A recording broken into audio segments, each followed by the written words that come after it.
और अगली खबर श्रावस्ती जनपद से है, जहां पर अधिवक्ता पर मारपीट, धमकी व जान से मरवाने का लगा आरोप।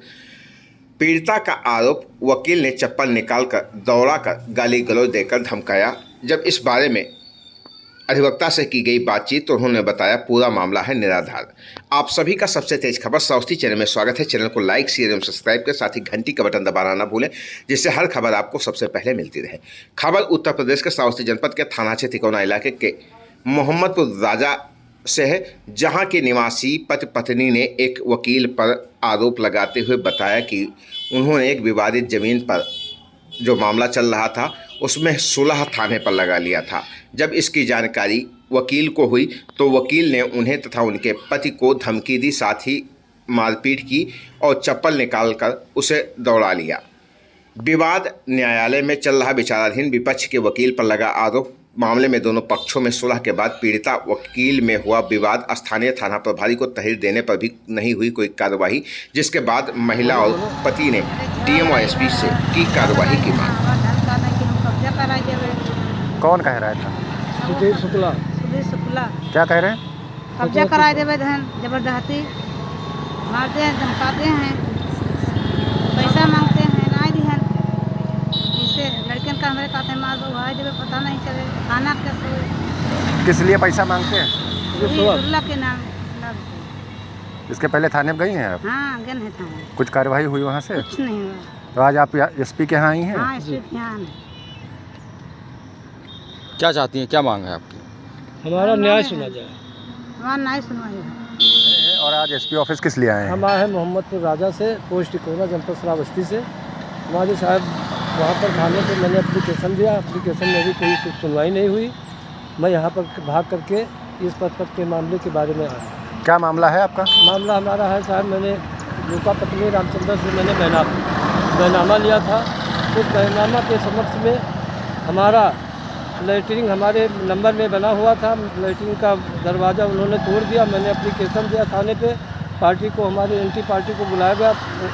वो जो इसकी मुकदमा समक्ष न्यायालय तिकोना तहसील में न्यायालय विचाराधीन में है। नायब तहसीलदार के यहाँ से विचाराधीन में है। मैं इसलिए करके मैं विपक्षी दल से सुलह समझौता थाने पर हुआ।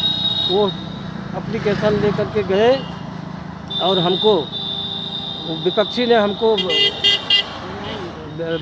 हमको सुधीर शुक्ला के चौकी पे हमको बुलाया और उन्होंने। सुधीर शुक्ला कौन है? सुधीर शुक्ला वकील। वो क्या कर रहे थे आपके मामले में? पैरवी कर रहे थे? हमारे विपक्षी वकील हैं। अच्छा, विपक्ष के वकील? हमारे विपक्षी वकील हाँ। सुधीर शुक्ला ने हाँ। हमको धमकी दिया और मार डालने की धमकी दी और कहा कि ज़मीन में तुमको कब्जा नहीं करने देंगे। आज आप एसपी के यहाँ किस लिए आए हैं? हम इसीलिए आए हैं कि हमारे को न्याय मिले। क्या न्याय चाहते हैं? न्याय क्या चाहते हैं? न्याय चाहते हैं या कि तो यह मुकदमा लिखा जाए साहब, उसके ऊपर में हमको हमारे साथ गलत किया है। हमको न्याय मिलना चाहिए। थाने पे गए इससे पहले आप? हाँ, थाने पे मैं परसों 29/8 को मैंने गया था। 28/8 को मैंने एप्लीकेशन दिया थाना प्रभारी को। उन्होंने आश्वासन दिया कि मैं सुबह में बुलाऊंगा। आज तक हम किसी को नहीं बुलाया, ना हमसे बात किया, ना हमारे को कोई फ़ोन किया। एक नायब तहसीलदार गिलौला के यहाँ मुकदमा विचाराधीन है, आशा बनाम लूट का। उसमें बैनामा का वाद है। वो माननीय न्यायालय तहसीलदार महोदय के यहाँ विचाराधीन है। आपत्ति दाखिल हो चुकी है और पत्रावली सुनवाई में चल रही है। दोनों पक्षों ने थाने में प्रार्थना पत्र दिया। क्या दिया? हम आए भी नहीं थाने में। किसी भी प्रकार से मेरे द्वारा न सुलहनामा कराया गया, न कुछ कराया गया। और इसके बाद 28 तारीख को पेशी लगी थी। अगली तारीख पेशी 12/9 को लगी है। मैंने न मारने का वो किया है, न कुछ कहा है उस महिला को। अब वो अपने मुकदमे को प्रेशर दबाव बनाने के लिए मेरे ऊपर ये फर्जी आरोप लगा रही है तथा कुछ राजनीतिक लोगों के बहकावे में आकर ऐसा कृत्य कराया जा रहा है, जिससे फर्जी मुकदमे में फंसा दिया जाए। मुझे मतलब आपका उसमें कोई मतलब नहीं है? हमारा कोई मतलब नहीं है। मैं चौकी पर बैठा था, बगल में भी चौकी पर लोग बैठे थे। वो करबला के गेट के बगल जो है सीमेंट पर बैठी हुई थी और वो कोई मामला नहीं, उनके पति से मामला हुआ था। पति ने कहा कि बाबूजी मेरा सुलह हो गया। तो उनका ठीक है, अगर आपका सुलह हो गया तो आप जाइए, जो है दोनों लोग सुलह हो गए हैं तो अदालत में लगा दीजिए। हमारे पक्ष ने कहा कि चलिए जो है वहाँ सुलहनामा दाखिल करवा दीजिए अदालत पर नायब साहब के यहाँ। तो मैं जब नायब तहसीलदार महोदय के यहाँ गया तो उस दिन सामान्य तिथि लगी हुई थी, इसलिए सुलहनामा दाखिल नहीं हो पाया और दोनों पक्षों के रहते हुए सुलहनामा दाखिल होता है। थाने द्वारा लिखा गया सुलहनामा था, वो सुलहनामा वहाँ दाखिल नहीं हो पाया और उस दिन जीडी लग गई थी। इसलिए ये जो आरोप है राजनीतिक प्रतिद्वंदता के कारण, जो मैंने अवैध नर्सिंग होम, अन्य शिकायती प्रार्थना पत्र व तमाम शिकायती प्रार्थना पत्र व रोड के संबंध में व अन्य जनहित मुद्दों को उठाने के लिए, इसलिए मुकदमे में मुझे फंसाने का कुचक्र प्रयास किया जा रहा है। इससे आपको कोई औचित्य नहीं है? इससे मेरा कोई औचित्य नहीं है।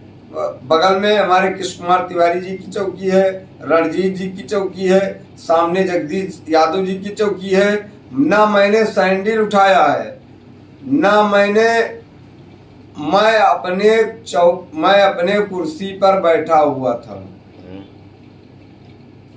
मैं अपने कुर्सी पर बैठा हुआ था। देवता जो आपत्ति करता है मुकदमा में, वो हमसे कह रहे थे बाबूजी चलिए सुलहनामा लगा दीजिए, सुलह हो गया है, अब कोई विवाद हमारा इनका है नहीं।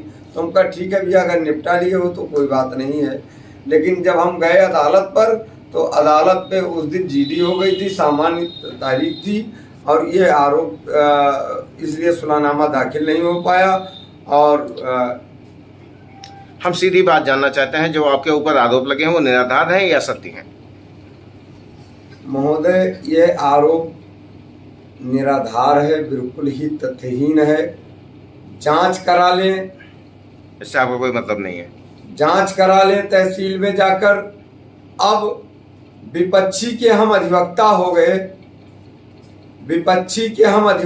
गए, आपत्तिकर्ता के हम अधिवक्ता हो गए, तो क्या हमारे ऊपर फर्जी आरोप लगाया जाएगा?